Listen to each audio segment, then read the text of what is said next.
કચ્છમાં ડીઝલનો વધારાનો જથ્થો ફાળવવા માટે માંગ ઉઠી। ટ્રાન્સપોર્ટ અને ખેતી આધારિત અર્થતંત્રને લઈને માંગ તેજ બની। કચ્છ જિલ્લામાં મોટા પાયે ટ્રાન્સપોર્ટ ઉદ્યોગ કાર્યરત। ડીઝલની અછતથી ટ્રક સંચાલકો પર પડી રહી છે અસર। ખેડૂતોને ખેતી માટે ડીઝલ મેળવવામાં ભારે મુશ્કેલી। ખેડૂતો દ્વારા તાત્કાલિક ડીઝલની ફાળવણી કરવા માટે માંગ કરાઈ।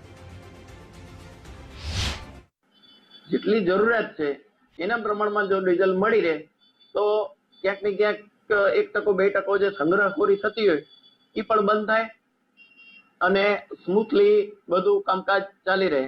ખાસ વાત કરીએ ખેતીની તો ખેડૂતોને ડીઝલની અત્યારે જ જરૂરિયાત છે, કેમ કે વરસાદની પહેલાની સિઝન અત્યારે જે પોતાના ખેતરોમાં માલ પાક્યો હોય એને સપ્લાય કરવા માટે ટ્રેક્ટર છે, સાધનોની જરૂર પડે, ખેડવા માટે ડીઝલની જરૂરત પડે। ખેડવા પછી પાછી જ્યારે વરસાદની સિઝન આવશે ત્યારે વાવેતરની ડીઝલની જરૂરિયાત પડે।